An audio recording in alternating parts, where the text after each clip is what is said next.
So a question that I often get recently, even in this last week, is should I buy a home when interest rates are high?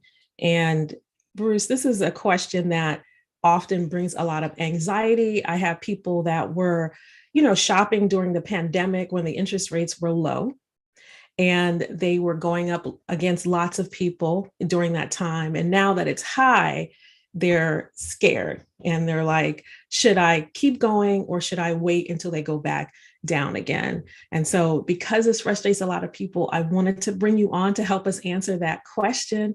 I'm a big fan of yours, that you've been in doing lending for the past 16 years, and you've helped tons of home buyers to get their first home, tons of people to refinance in their existing homes. And I thought you would be the right person to come on and help us with that question. So thank you for joining me today. And Bruce, can you help us out? Should we buy? Should we even worry about the interest rates now that they're a little bit higher than they have been in the past? And thank you for that introduction, Carolyn. Thank you for having me on today. And so with today's market and the interest rates, there's several key points that I want to go over. It makes now a great time to buy. The general public is saying they want to wait until rates go down, and sometimes you may hear that from a non-professional. You may hear that from somebody that's not in the industry. That's a non-professional. But nothing could be farther from the truth. Right now is a great time to buy. In particular, one thing that's going on right now is there's less competition. Of course. This time last year, 6 months from now, or a year ago, when the rates were low, the market was saturated with so many home buyers. And in some sectors, in some markets, such as the DC market, actually the metropolitan market as a whole, the DMV market as a whole was really saturated. But I've seen it myself in the district. For instance, you may have a person selling their house, and they may get 50 offers, and that's no exaggeration, 50 different offers. Don't I know it? So imagine you're a potential buyer, first-time home buyer. You find this house, you're one of 50 people trying to buy this house. And that alone, to me, is one big point on why now is a great time to buy, because you don't have that market being saturated right now. So in this scenario now where, the rate's a little bit higher, you may be one of two people bidding on this house. Your chances of getting that house is going to be, substantially better, your offer getting accepted versus being one of 50. And again, that's in the DC market, but again, and even in the Prince George's County, Charles County, Howard, Baltimore County, Baltimore City, even, there were, a person selling a house a year ago had multiple offers. I mean, there's a stack of literally at least 10 to 15 offers on each house. So the chance of you getting your offer accepted is, I don't want to say it's unrealistic, but it's hard to do. And you may need to bid on 10 to 15 different houses before you get your one offer accepted. So I can definitely attest to that, Bruce. I had tons of buyers that were going up against, like you said, 10, 20, 30 people at the very low interest rates, and some won, but a lot didn't. Oh yeah, absolutely. And I think our viewers need one thing. They need to kind of imagine how that would feel is, you're in the market, you find the perfect house, you bid on it, it doesn't get accepted. You find the perfect house again, you bid on it, it doesn't get accepted. You find the third or fourth house, now you're probably settling because your first two houses that you really wanted, you didn't get because you were in the market with all the other millions of people in the same market. Right now, you're not going to put yourself through that trauma. Okay. You're going to find your house and you're going to be able to bid on it, and it'll probably get accepted. So you'll get your true first or second house. So with the interest rates being high, that is technically wiping out all of the home buyers in the marketplace that are giving up or may not qualify or may not want a house at that price any longer based on the interest rate. So your competitors are reduced. And as you're saying, and I can attest to that, the number of people going after one house will reduce, and you might have a better chance at possibly getting your offer accepted. Absolutely. Mm-hmm. Another issue or another key point when the market was saturated 6 months to a year ago, you had elevated values on that house. It's again, you put yourself in the shoes of a person selling the house. I'm selling my house for $300,000, and I have 20 plus offers. Well, I may only want $250,000 for my house, but I know that it's such a great market that I know that there's so much competition because of the rates being a bit lower that I can ask for $50,000 more than what I actually want for my house, and I'm going to get it. And absolutely, they did. Yeah, I'm going to get it. So again, if you're the buyer, let's flip the roles. If you're the buyer in this, in the market where it's hot, where it's 6 months to a year ago, and you have all that competition out there, you're getting a house for $300,000 that in today's market you could get for $250,000. And even though the rates may be higher, on a $300,000 house, when the rates were lower, versus getting that same house, same identical house for $250,000 at a higher rate, is going to give you about the same monthly payment. So it's the same house, same payment. You're not putting yourself through all that drama of not getting your offer accepted. You know that the equity in your house is there. It's not going to be elevated. In fact, you're probably going to, if the house is truly worth $300,000 and you're getting it for $250,000, you're walking into $50,000 worth of equity. Absolutely. So it's balancing out. The Absolutely. market is sort of correcting itself. And absolutely, like you said, a lower interest rate, higher price, higher interest rate, lower price, definitely a balance. Absolutely. So again, that's another key point. And I have some more points to go over. The next one is going to be the closing help that you're actually able to get in today's market. If somebody's selling the house and then again, they only have a couple offers on that house, they may give incentives for you to buy their house in the form of seller closing help.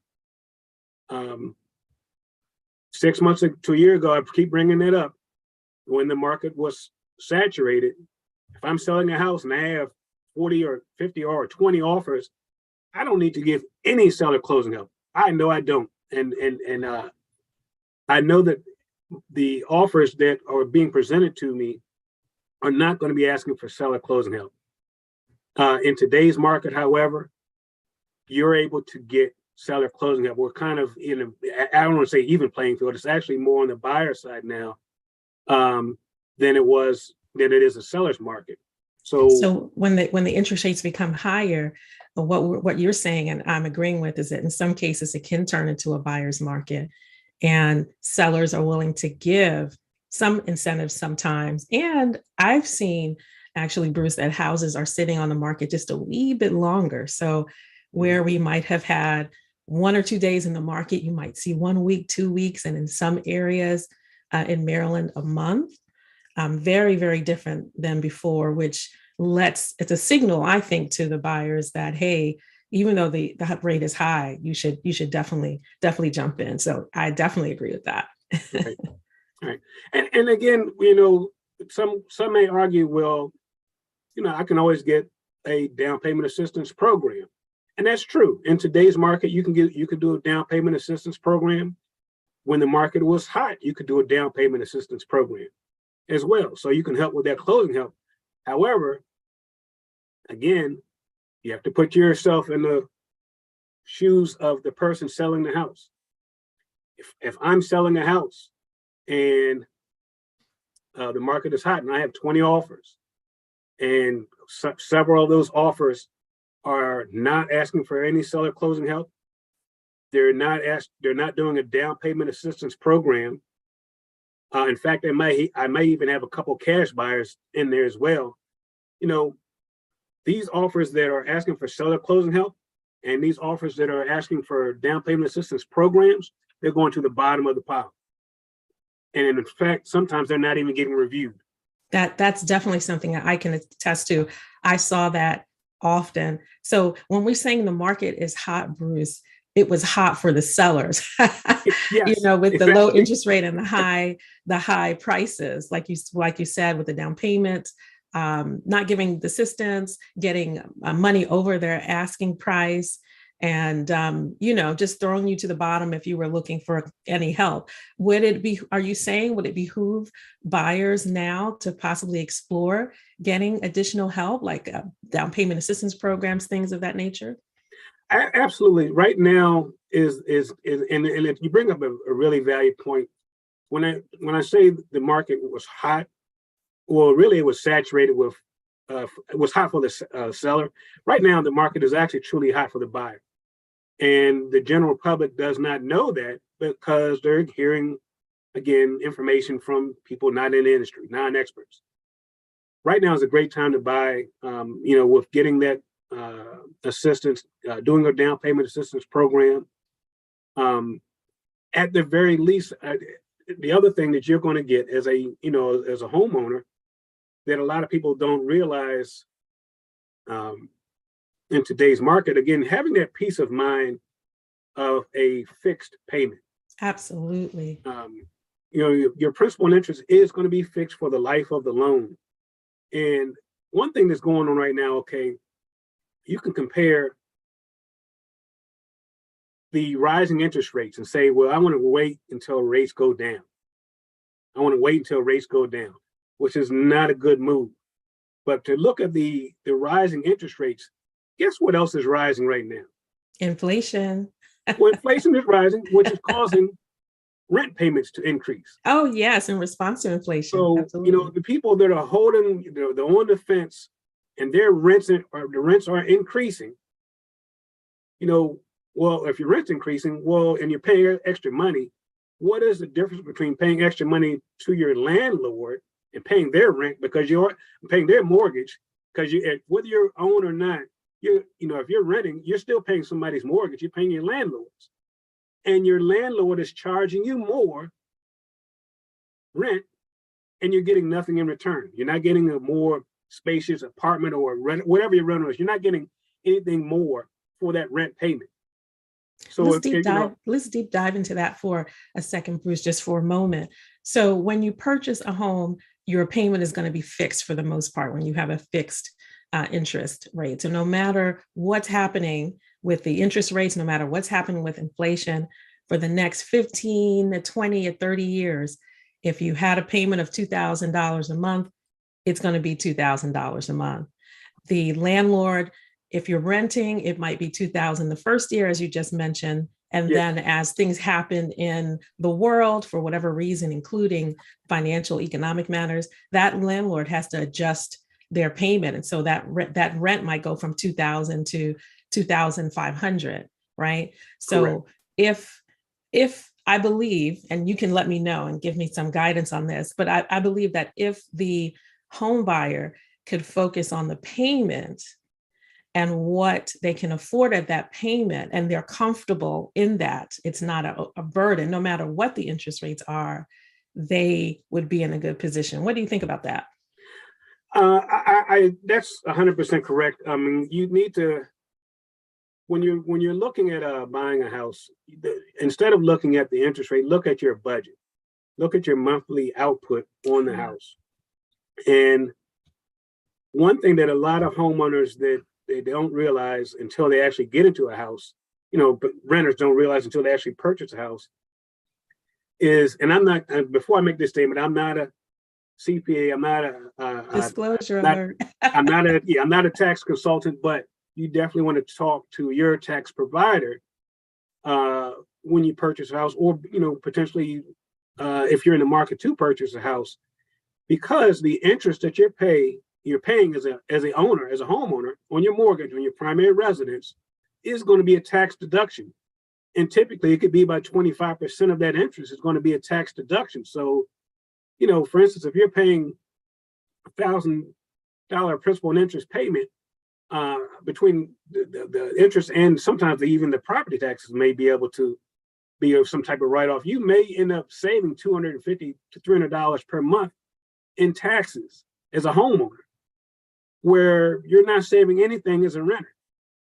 So that's a good point. Absolutely. Yeah. So when you're evaluating your budget, a rent payment is not the same as a mortgage payment. If you can afford a $1,500 rent payment that's going to keep increasing, then you can afford a $1,700 to $1,800 mortgage payment, because you're going to get that $200 to $300 tax break, which means that you can either, have your HR department adjust your withholding so that you bring home more every pay period, or at the end of the year, you just get this big lump sum of money from the IRS in the form of a refund, because now you're a homeowner and you have a tax shelter.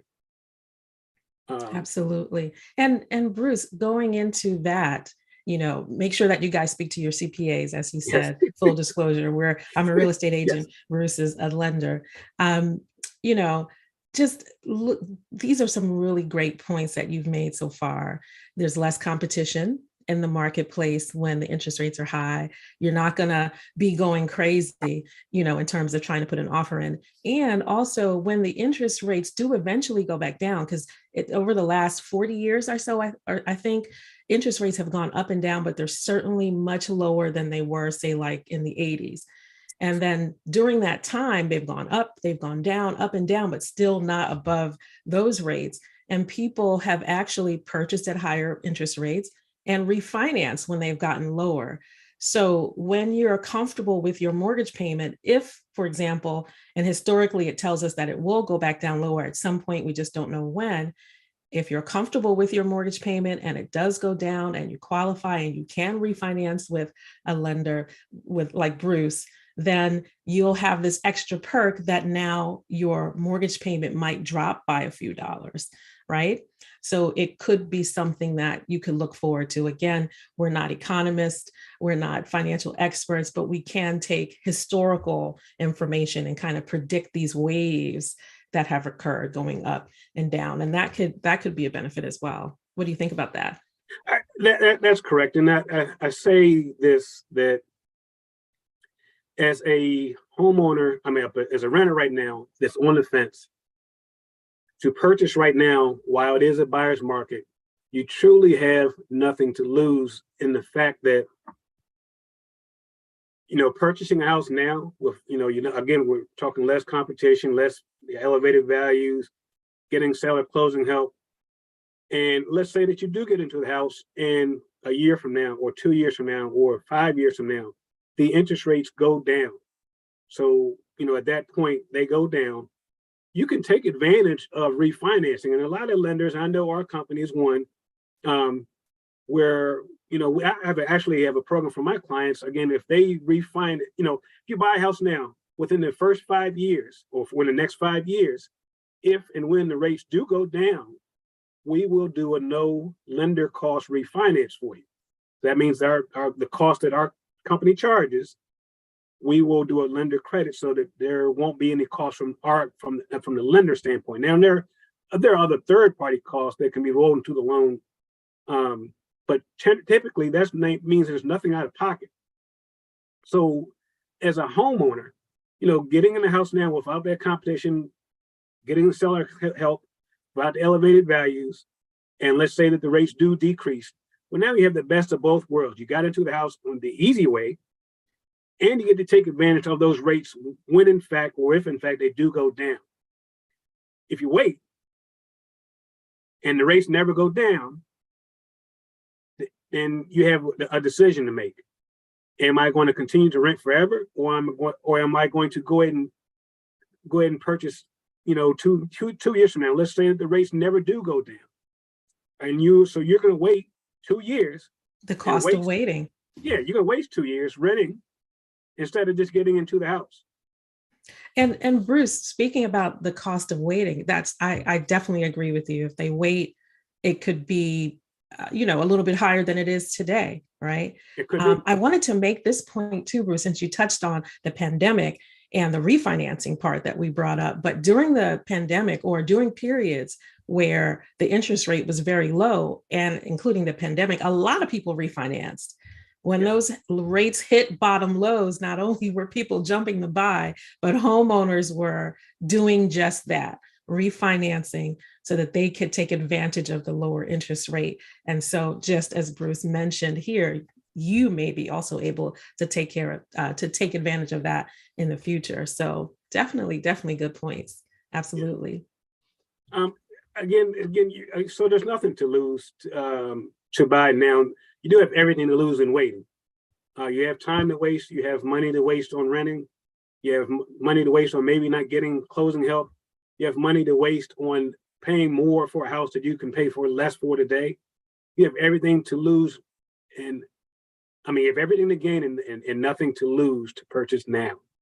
In fact, we're in most markets. I know in the DMV market, for those that are about investments, if I was to tell you there's an investment where you can put $10,000 into it today, and a year from now it's going to be worth $15,000. So you're going to gain 50% interest. Absolutely. Most people would say, well, how do I do that? What do I need to do to invest $10,000 so that this time next year it's worth $15,000? Well, what do you need to do? You need to buy a house. Your house. Yeah, if you buy a house today for $200,000, you put $10,000 into it. That means you put $10,000 of your money into that house. This time next year, if that house is worth $215,000 or $205,000, you've gained that $5,000 to $10,000 to $15,000 from your investment. You only put 10 in, and you gain 5 or 10 in a year's time because of a couple of things. One, the equity is going to be there with your monthly payments. Also, the values are going to increase. So as the value increases, as your balance goes down, when your equity increases, now you've increased your return on your investment, your ROI. And for those that are, renters, you want to, the way to get, they're not going to have that opportunity. If they're renting, they won't see any appreciation gains, no return on investment. If they're just throwing, it's not throwing their money away where they're paying for their place to live without owning their own. They're not going to see any of that benefit that you just described. Exactly. I mean, and that's how wealth is, wealth is established. That's how, you start to have a net worth. Typically it starts when you purchase a house. That's when you notice that you have a net worth, that you have, you're beginning to have a legacy, something to pass on to your kids, something to pass on to whoever. That's called that generational wealth building. That's something that I often talk about with my clients, is starting the path to home ownership is the first step to building generational wealth. And so don't wait. You've got to jump into it, right, Bruce? Absolutely. You have to jump into it. I mean, are there any other benefits to purchasing right now that you can think of that you can share with the audience? I'm sure there are. We covered a lot. I'm sure there are. I could, if I thought, the 5 minutes or so, I could probably come up with several more. But those are some of the biggest pieces that I wanted to relay. Is, it's kind of like now is the time, and I'll give you an analogy. Imagine having a Black Friday sale, but you're the only one there. That's the market today. Absolutely. But imagine that same Black Friday sale, and now everybody else is there as well. So it's competition and mayhem, and you want to get that one item, but you have to get there at 2:00 in the morning and hope that you're the only one there. And then you find out you're not the only one there, and there's 10 other people getting that same item. It may not be there when you get there. Absolutely. That's the market in a nutshell right now. I mean, it's, the competition's not there. Now is a great time to buy. For those, any viewers watching, to pass on your wealth as a renter, typically all you're going to pass on is debt. Okay. Well, Bruce, thank you for sharing that. I think you had some really great nuggets. If I can recap, we talked about the question of if you should buy now. And the answer is yes, you should definitely jump into the marketplace. When the interest rates are high, there's less competition. There are benefits to home ownership, which could include certain tax breaks. Full disclaimer, see your CPA. It is the basis for building generational wealth. And if the ice thaws and the interest rates get lower, we might be back in a situation where you're fighting. And now is the time, because you probably will be one of few offers that are being offered to sellers. And sellers are experiencing less competition from buyers. And so homes are sitting a bit longer, and they may be giving some perks. You might find perks from the seller and perks from the lender. So I hope that you guys found this useful. Bruce Dorsey, again, is a lender that services the DMV area. Bruce, where can people find you? How can they get in touch with you and just learn more and, finance their first home? Yeah, so several different ways. I mean, one, of course, is my email address, and that's bdorsey, and it's bdorsey at NFM, and that's Nancy Frank Mary Lending.com. I also have a website, www.nfmlending.com/bdorsey, and it's bdorsey. Also, you can reach me on my mobile. I always have that with me. 443-722-1652. Again, 443-722-1652. Again, I'd just love to answer questions and educate homeowners or potential homeowners on the true market and the true information that we need to share. And for those of you that are watching, I'm going to include all of his details in the description. So don't fret. You'll be able to just click right on his links and call him up anytime that you have a question. He's definitely a great lender to work with. He's helped many of my clients to get into their first homes and help them with a bunch of different topics. Thank you, Bruce, for joining us today. And be sure to follow us here. We're today on Your PG County Living, where we give you great information on things to do, places to see, and great advice about real estate. And I'm going to continue to bring on great guests like Bruce Dorsey to give us more tips about home ownership. So thank you again, Bruce, and to everyone else, thank you for joining us today. And we will see you next time. Thank you. Thank you.